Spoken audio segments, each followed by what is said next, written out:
Hello everyone. In last video we discussed about the blue-green algae यानी कि cyanobacteria, जिसमें हमने उसके दो मेन प्रोसेस के बारे में डिस्कस किया था. The first one is the गाइडोका phenomena and the second one is the nitrogen fixation.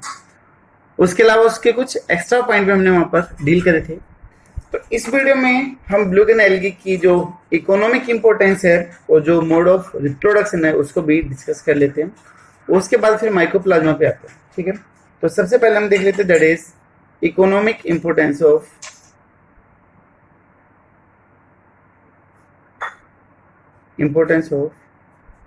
Blue green algae. Mostly importance हम पहले भी डिस्कस कर चुके हैं, वही यहाँ पर बार बार रिपीट होने हैं. जिसमें मैं बात करूँ कि पहला नाइट्रोजन फिक्सेशन, पहला इकोनॉमिक इंपॉर्टेंस होगी दैट इज नाइट्रोजन फिक्सेशन, कि वो नाइट्रोजन फिक्सेशन में हेल्प करेंगे. तो यहां पर आ जाएगा नाम कौन कौन सा, नोस्टॉक, दूसरा नाम एनाबिना, तीसरा नाम ओसिटोलोरिया. ठीक है, इसी तरीके से प्रोटीनस फूड की तरह किसको यूज करा जाता है,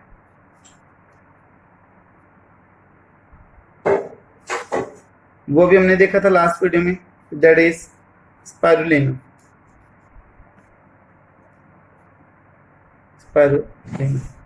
जिसके अंदर सबसे ज्यादा प्रोटीन होती है, तो इसको सिंगल सेल प्रोटीन के लिए भी यूज करा जाता है. ठीक है, तो प्रोटीन की फॉर्मेशन करते तो एक कंटेनर में बहुत ज्यादा न्यूट्रिएंट में डाल के इनको ग्रो करवा दिया जाता है, that is spirulina. Next one that is green manure. Green manure की तरह किसको काम में लिया जाता है, तो ग्रीन मैन्योर में काम आता है that is Anabaena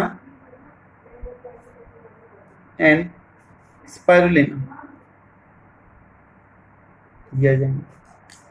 fourth one that is कौन सी ब्लू-ग्रीन एल्गी है जो फर्टिलिटी पावर को बढ़ाती है और जो एल्कलाइन नेचर उसको डिक्रीज करती है. तो सोइल फर्टिलिटी को इंक्रीज करे एंड एल्केनिटी को कम करे, यानी कि बेसिसिटी को कम करे. कौन सी है, ठीक है, तो उसमें नाम आ जाएगा आपका दैट इज नोस्टॉक एंड एलुसिरा. ये इसमें आ जाएंगे. इसके अलावा जो कुछ टॉक्सिक सिक्रेट करती है जिसकी वजह से मॉस्किटो लार्वा की डेथ हो जाती है, तो वो आपका ओसिटोलोरिया भी आ जाएगा. ठीक है, उसके बाद में अगर हम हार्मफुल एक्टिविटी की बात कर दें, ये फिर लिख के देते हैं that is toxic secretion, that is ओसिटोलोरिया. जो गया. हार्मफुल एक्टिविटी की अगर बात करें तो अभी बात करी थी हमने एल्गल ब्लूम और वाटर पोल्यूशन के लिए रेस्पॉन्सिबल होगी. ठीक है, तो नेक्स्ट वन आ जाएगा हार्मफुल इफेक्ट. देख लेते हैं.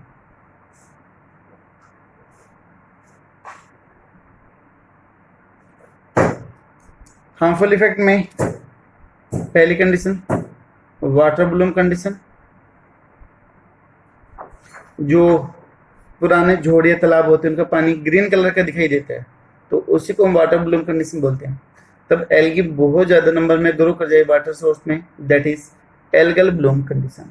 ठीक है, माइक्रोसिस्टिस के लिए रेस्पॉन्सिबल है. वाटर पोल्यूशन फॉल स्मेल के लिए रेस्पॉन्सिबल होगी, पानी में से गंदी बदबू आने लगती है. इसके अलावा बिल्डिंग को भी डैमेज कर सकती है, तो कैन डैमेज बिल्डिंग्स के ऊपर भी मॉइस्चर की वजह से ये ग्रो कर जाती है. ठीक है, इसके अलावा और क्या, कुछ वाटर सोर्सेज के आसपास में काफी ज्यादा स्लिपरी नेचर हो जाता है. ठीक है, काई जमने की वजह से काफी ज्यादा स्लिपरीनेस हो जाता है. तो स्लिपरीनेस के लिए जो रेस्पॉन्सिबल हैं दे आर रिवुलेरिया एंड साइक्टोनिमा।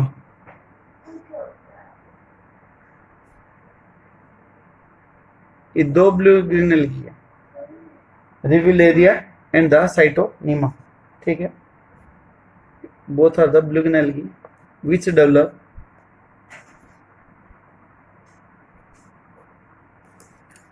स्लिपरीनेस।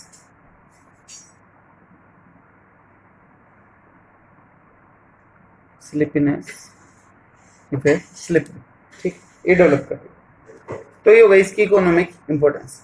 लास्ट में हम बात कर लेते हैं इसके मोड ऑफ रिप्रोडक्शन की, कि जो ब्लू ग्रीन एल्गी है या फिर जो साइनोबैक्टीरिया वो कैसे रिप्रोड्यूस करेगी। तो नेक्स्ट मुद्दा, reproduction in blue green algae. ठीक है, तो इसमें कौन कौन से आ जाएंगे? एक तो सिंपल है, दैट इज बाइनरी फिजन। दूसरा है दैट इज फ्रेगमेंटेशन।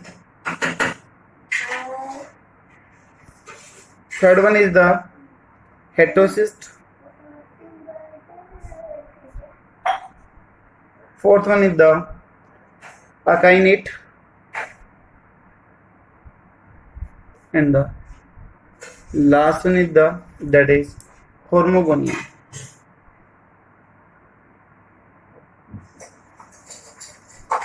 ये 5। देखिए बाइनरी फिजन सिंपल सा है, जिसमें कोई भी एक चीज टूटे और दो और जिनकी फॉर्मेशन कर दे उसको हम बाइनरी फिजन बोलते हैं। फ्रेगमेंटेशन में छोटे छोटे सेगमेंट होंगे, जितने भी सेगमेंट होंगे हर किसी से न्यू रिंग की फॉर्मेशन हो जाती है। ठीक है, जितने भी आप फ्रेगमेंट करोगे हर एक फ्रेगमेंट न्यू रिंग की फॉर्मेशन कर देगा। तीसरा है हेटेरोसिस्ट। अभी बताया था कि एक लार्ज साइज सेल है जो टूट के अगर अलग होती है तो वो रिप्रोडक्ट करके ग्रो करके नए इंडिविजुअल की फॉर्मेशन कर देगी। अभी यहाँ पर दो मेन स्ट्रक्चर बच गई, the first one is the akinete and the second one is the hormogonia. ये हमें डिटेल से पढ़ने की कैसे रिप्रोड्यूस करेगी। तो firstly we will discuss that is akinete. हम अकाइनेट को डील करेंगे। अकाइनेट कैसे ग्रो करेगा, तो इसमें हम बोल दें कि एक ब्लू ग्रीन एल्गी फिलामेंट है ऐसे,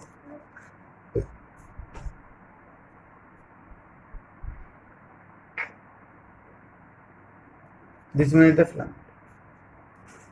तब कोई भी ड्रास्टिक कंडीशन आई, खराब कंडीशन आई, तो कुछ सेल के अंदर की तरफ ठीक कंडीशन डेवलप होने स्टार्ट हो गई। ठीक है, ठीक डिपोजिशन होने लग गया उस सेल के अंदर। यहाँ पर जैसे ही अनफेवरेबल कंडीशन आई तो ये ठीक हो गई। ठीक है, इन्हीं थिक सेल्स को हम क्या बोलते हैं? अकाइनेट बोलते हैं। तो दी thick sales are the अकाइनेट।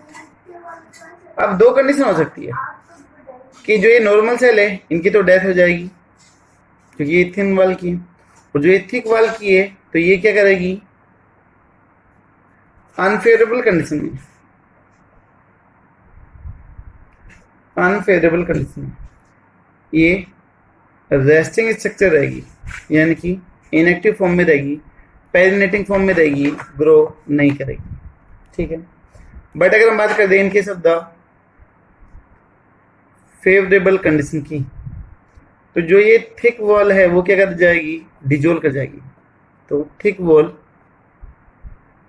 Gate dissolve and germinate into new filament, और नए फिलामेंट की फॉर्मेशन कर देते हैं। तो इन थिक सेल की फॉर्मेशन होना that is known the akinete. ठीक है, ये थिक सेल यहाँ पर बन जाएगी और इनके अंदर इवन फूड भी क्या हो जाएगा? स्टोर हो जाएगा, जो इमरजेंसी के लिए इनको सर्वाइव करने में हेल्प करेगा। Store food also. ठीक है, this one is the अकाइनेट।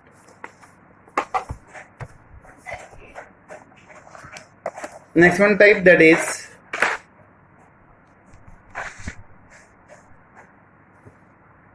Fifth type that is होर्मोगोनिया।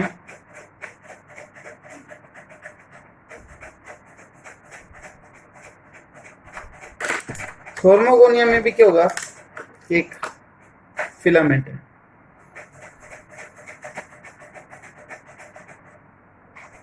एक फिलामेंट है, बहुत सारी इसमें सेल हैं ऐसे। यहां पर क्या होने लगता है कि कुछ सेल के अंदर जो म्यूसिलेज है वो डिपोजिट होना स्टार्ट हो जाता है, तो deposition of mucilage get start.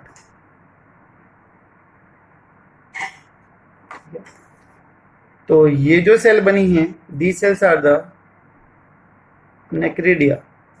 नेक्रिडिया जो कैसी हैं, डेड सेल, और इसमें डेड नीचे क्या है, dead due to deposition of mucilage. Mucilage का डिपोजिशन होने से इनकी डेथ हुई है। तो तब डेथ हो गई है तो इनका जो कनेक्शन है यहाँ से क्या करेगा, टूट जाएगा। तो ये जो कनेक्शन है धीरे धीरे यहाँ से टूट जाएगा, ठीक है। तो टूटने से होगा क्या, ये यहाँ से टूट गया, तो एक सेगमेंट ये फ्री हो गया, एक सेगमेंट ये फ्री हो गया, और एक सेगमेंट जो इधर का था ये फ्री हो गया, ठीक है। ऐसे इनकी डेथ होने से ये तीन सेगमेंट अलग अलग फ्री हो गए। अब जो ये हर एक सेगमेंट है, जो मिडिल पार्ट है, वो सेपरेट हो जाएंगे और फिर जर्मिनेट करके न्यू फिलामेंट की फॉर्मेशन कर देंगे। तो यहाँ पर मैं लिख रहा हूँ कि these all middle parts या फिर segments get separate out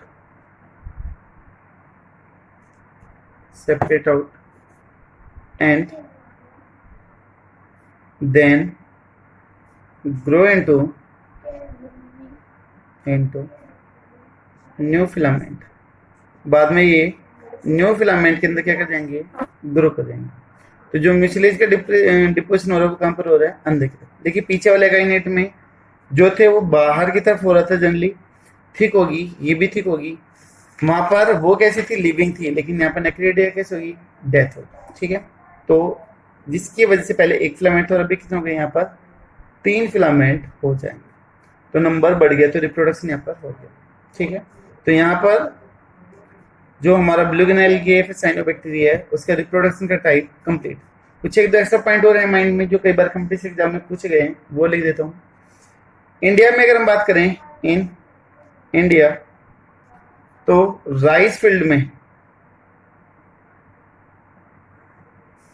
ज्यादा अमाउंट में मिलता है ओलोसिरा, जो हमने पीछे भी देखा था, और एक दूसरा नाम और देता है दैट इज टोलिपोथ्रिक्स,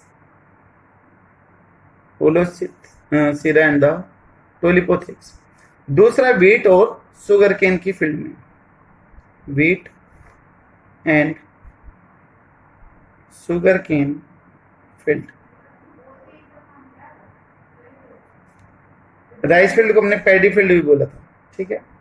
तो यहां पर जो शुगर केन का वो काफी इंपॉर्टेंट है, ये पूछ लिया जाता है, that is the cylindrospermum, cylindro sorry CYLINDR cylindrospermum, SPERMU, ये ग्रुप है, ठीक है। ये दोनों पॉइंट काफी ज्यादा इंपॉर्टेंट है। SCP का बता दिया। SCP में किसको यूज करते हैं, सिंगल सेल प्रोटीन में, that is single cell protein, इसमें यूज करते हैं स्पाइरुलिना को, यूज करते हैं, ठीक है। नाइट्रोजन फिक्सेशन करने के लिए जो नाइट्रोजनेज एंजाइम था वो बताई। तो यहाँ पर हमारा ब्लूगिन एल्गी या फिर साइनोबैक्टीरिया कंप्लीट। नेक्स्ट वन जो हम डील करेंगे दैट इज माइकोप्लाज्म। तो साइनोबैक्टीरिया के बाद में अब हम डील करेंगे अबाउट माइकोप्लाज्म। जो माइकोप्लाज्मा है सुनने में और देखने में काफ़ी छोटा सा लगता है, बट अगर आप इसके नेचर की बात करोगे, इसके कैरेक्टर की बात करोगे, तो काफ़ी ज़्यादा कम्प्लेक्स नेचर का है। ठीक है, तो काफ़ी इंपॉर्टेंट भी है कंपटीशन एग्जाम के लिए। तो अगर हम बात करें इसकी डिस्कवरी की, तो mycoplasma discovered by the Nocard and the Roux. Discovered by Nocard and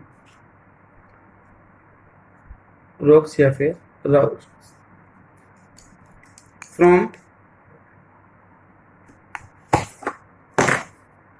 cattle से करे थे, which were suffering from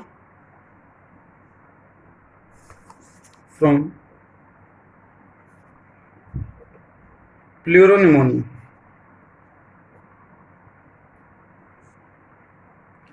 pleura membrane जो लंग्स की तरफ होती है, और निमोनिया आपको पता ही है कि एक रेस्पिरेटरी डिजीज है जो लंग्स को अफेक्ट करती है, सांस लेने में प्रॉब्लम हो जाती है, म्यूकस की अमाउंट बढ़ जाती है। तो उसके जो लंग्स में जो म्यूकस था उसके अंदर से इसको देखा गया था। तो discovered from the kettles suffering from the pleuropneumonia, और उनको नाम दिया गया and name them that is PPLO, और इनको पीपीएलओ बोला गया, that is pleuro pneumonia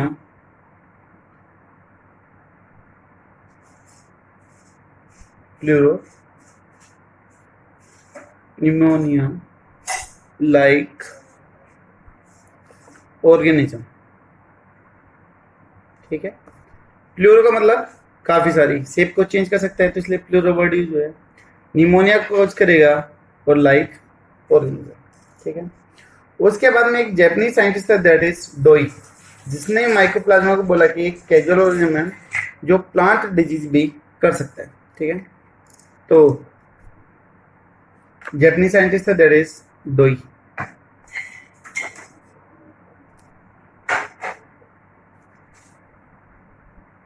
Japanese scientist जिसने बताया कि it can cause plant disease also,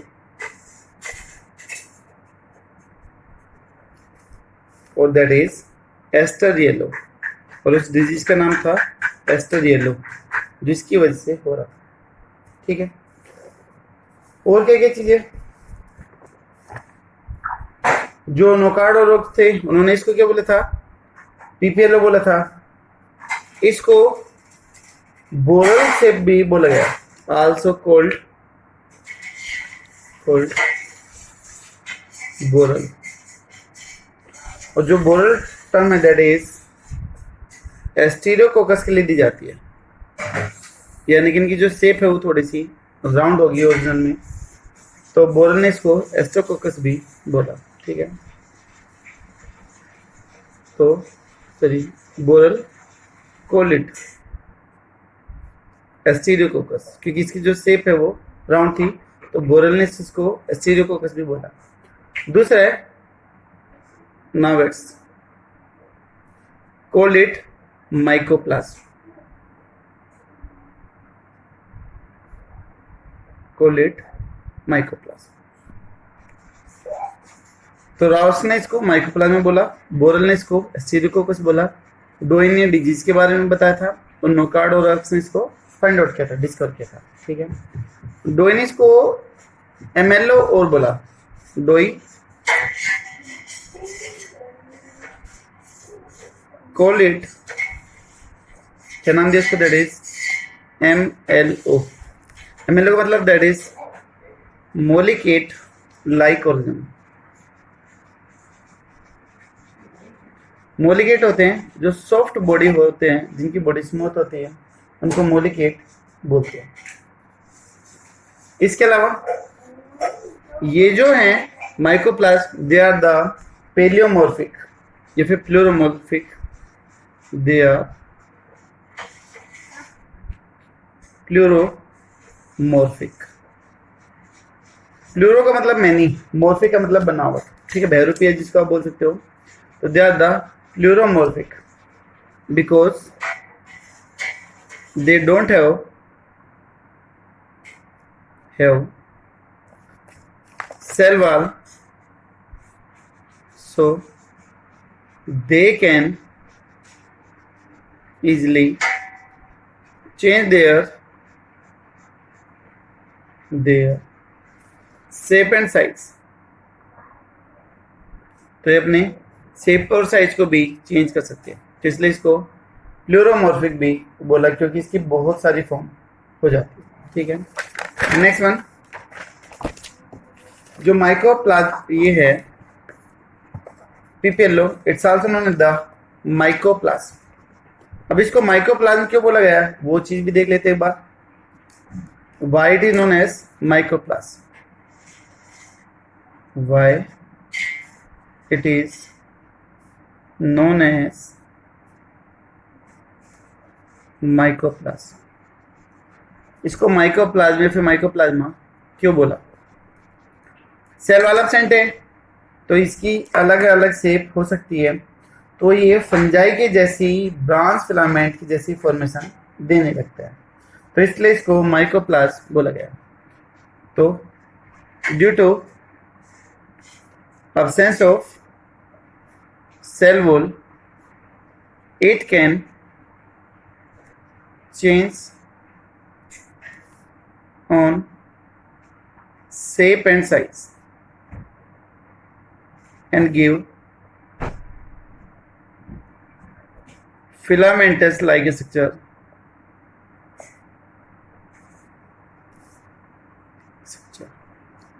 as fungi। और फंजाई की जैसे क्या करेगा, स्ट्रक्चर दे देगा, तो इसलिए इसको माइको बोला गया। Mycology study of the fungi, पहले भी बताया हुआ है।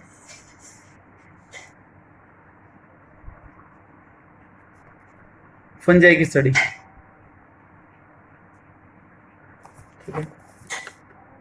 इसके अलावा जो mycoplasma that is heterotrophic nature, कैसे ये सेप्रोफिटिक नेचर का है, तो it is heterotrophic nature.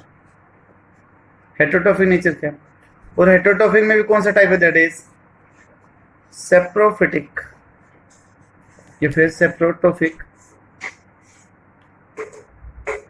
सेप्रोट्रोफिक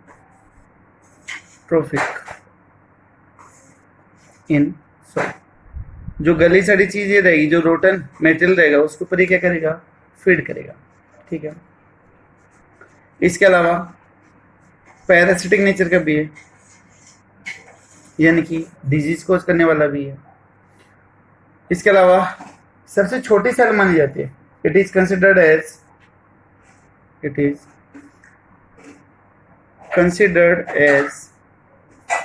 smallest cell,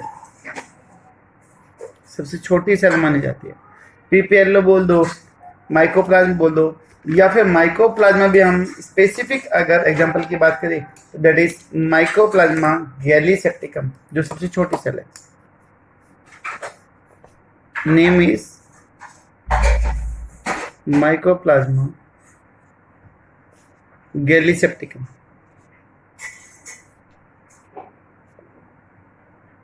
काफी छोटा है, ठीक है। तो ये सबसे छोटा है। हेट्रोट्रोफिक नेचर की बात कर ली है, इसके न्यूट्रिशन की बात करी कि सेप्रोफिटिक या फिर पैरासिटिक नेचर का है। इसके अलावा इसके रेस्पिरेशन की अगर हम बात करें तो इट इज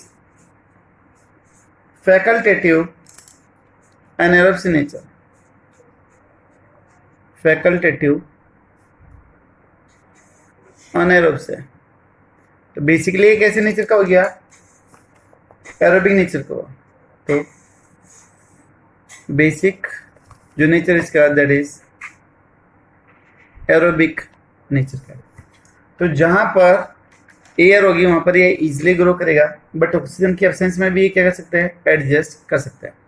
अगर मैं इनके साइज की बात कर दूं तो इसका size near about that is 0.1 micrometer to that is 0.5 micrometer तक हो जाएगा, जो बैक्टीरिया से काफ़ी छोटा है।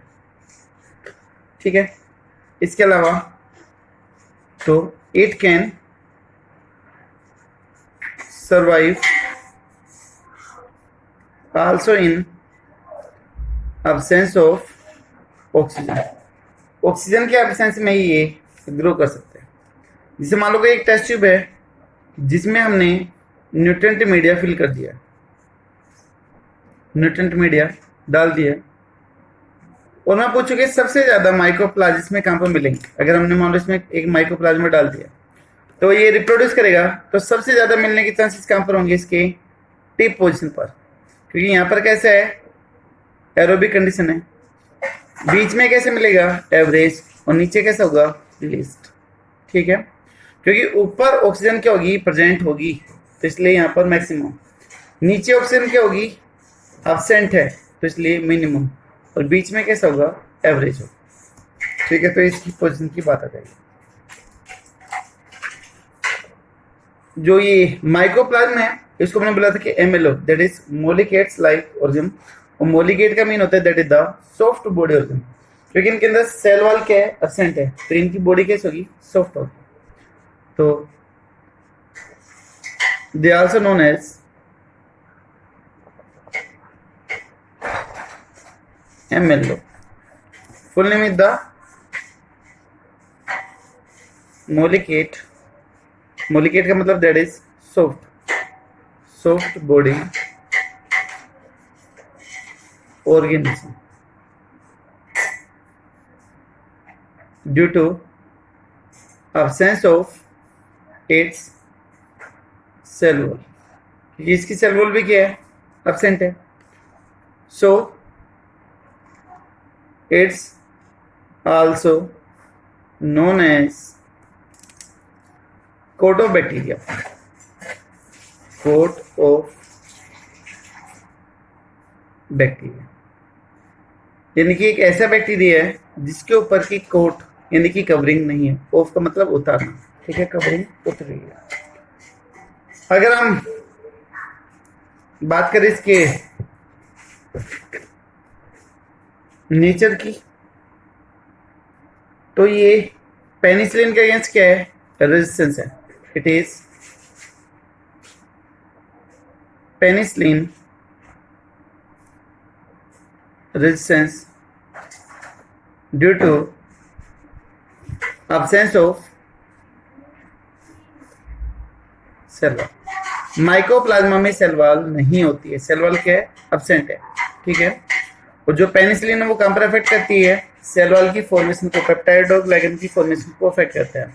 और सेल वॉल तो पहले से क्या है, अफेक्ट है, because cell wall is already absent and penicillin affect cell wall, और सेल वॉल में भी किसको, पेप्टाइडोग्लाइकन फॉर्मेशन, पेप्टाइडोग्लाइकन की फॉर्मेशन को ही क्या कहते हैं, अफेक्ट करता है। ठीक है, तो इसलिए इन करेंगे। और इसके बाद में हम इसके, तो फिर इसकी डेथ किस होगी, अगर एंटीबायोटिक की बात करें तो जो ब्रॉड स्पेक्ट्रम जो एंटीबायोटिक है उनके द्वारा इसकी डेथ होगी। तो it can be killed by broad spectrum antibiotics, जो मेटाबॉलिक को अफेक्ट करेगा, विच अफेक्ट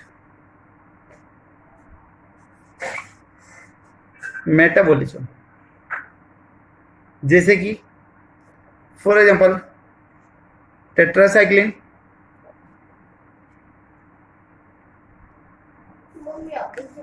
सेप्टोकाइनेज, सॉरी सेप्टोमाइसिन, और भी जो ब्रॉड स्पेक्ट्रम एंटीबायोटिक्स है वो इसको अफेक्ट करेगी या फिर किल कर देगी। ठीक है, तो ये होगा इसमें। इसके अलावा जब ये किसी आर्टिफिशियल कल्चर मीडिया पे ग्रो करता है तो it give the appearance of the fried egg, ये भी काफी इंपॉर्टेंट है। तो